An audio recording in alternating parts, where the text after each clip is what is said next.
Very Scary Night is more classic in its sort of sound. It reminds you of the old-fashioned styled soundtrack Disney movies. Now, I don't think Nightmare Before Christmas uses any of these ones, but you do have the same sort of musical breakdown. Uh, the witch, the night up on Bald Mountain, um, the the like you're going up a mountain and in the dark with the things, and it's all very serious, and um, it reminds you of some of those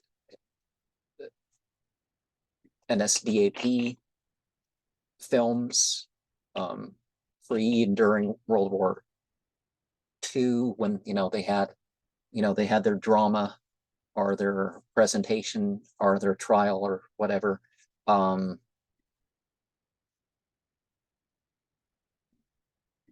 but going somewhere for occasional rituals, like I used to like to go to Mount St. Helens once or more a year and go in the cave, do some special meditations and stuff outside of the cave. Certainly, when I do my special meditations and rituals and stuff, I don't give up my standard stuff. If I have a chant I'm doing, if I have a contact ritual that I do in that particular time of the day or night or whatever, I'm going to do that anyways. But I mean, I tend to do some longer stuff. I tend to get into the poetry and all that stuff. The occasion of the particular day, maybe stuff going on in the sky. I bring that forward when I'm doing that sort of thing. Um, and I don't really watch any. I don't know if when's the last time I saw anything new from Nickelodeon. Um, but certainly back in the day when it was real monsters and Rugrats and even Hey Arnold and Ren and Stimpy and all that stuff. I particularly liked, the Halloween shows with Nickelodeon, and I've seen Nightmare Before Christmas a few times. I talk about it an awful lot for only seeing it a few times in my life, but of course you hear the songs covered, and that's probably why. And, um, but you can tell it's the same sort of music's going on with this one. With Witches Sabbath, you know, it's solemn, things are building up, something ominous is happening, yet it's pleasurable and enjoyable at the same time, or at least for the people taking part in it. And I joke about the osculum and fame and all that sort of stuff, but there's other stuff that can be done as part of this stuff. And of course, they call it the Sabbath because they kind of, had some issues with the Jews, like not worshiping Jesus, even if you worship God, was somehow satanic or something like that. And but the celebration of a seasonal ceremonies isn't something limited to witches.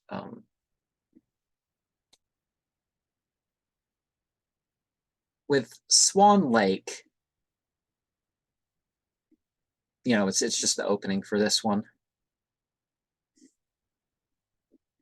It has the sense of some sort of skillful thing, and you got to be careful. You got to go this, and here's your chance. And if you don't take your chance, and so that can be sort of that. Now, rattling chains, ghostly moans, and evil laughter is, more along the lines of what you'd expect, but it does get more musical. And this, out of the 6 sets that I have, the music is itself is done the best.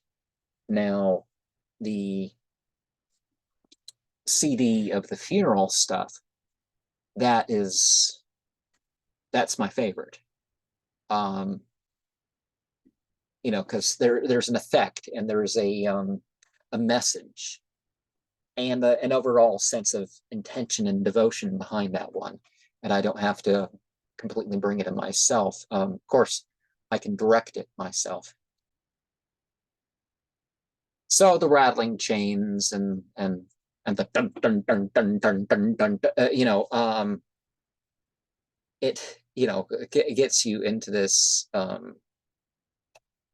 it's good sound effects, but the creepy piano. And I don't know if Nine Inch Nails, if Trent Reznor was doing that sort of thing. It's like, I like that kind of horror movie, or and Jaws and all that sort of stuff. I like that sort of stuff. So let's put in some creepy piano like he does sometimes with his stuff.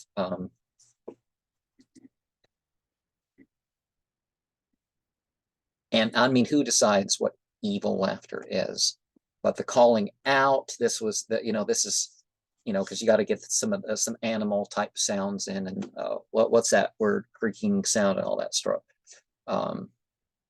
So it's important to have some of that.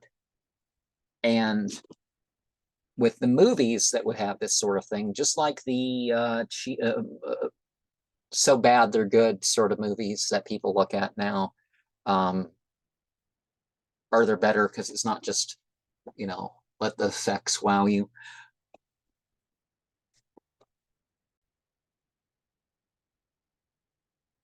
And it's important to throw in some, I don't know what this is, or I don't know what to make of it, or I don't know what to do in this situation. So that sort of sense, or getting at people's sense of guilt or shame, or, well, definitely fear. It's like, that whole the shame thing with the laughing. It's like, what are you laughing at me? So it's something we need to work on. And but what I mean is, like, back in the day, you didn't need all these effects. You needed the mention, the thought of this thing. Now, in theory, things can be more immersive, and then you're, doing the same thing, but it's more of a cold medium rather than something that actively brings you into it. And if you don't actively involve yourself in the music and the movie and that sort of stuff, then, and certainly with whatever consciousness and principles that you actually have or don't have or whatever, but then it's then definitely limit your exposure, because it can limit your ability to enjoy things if you just overstimulate yourself, and then you don't have those reactions outside of that stuff, and it drags you down overall. Because when you engage in this stuff, just like a magical ritual, you don't just want to drain yourself.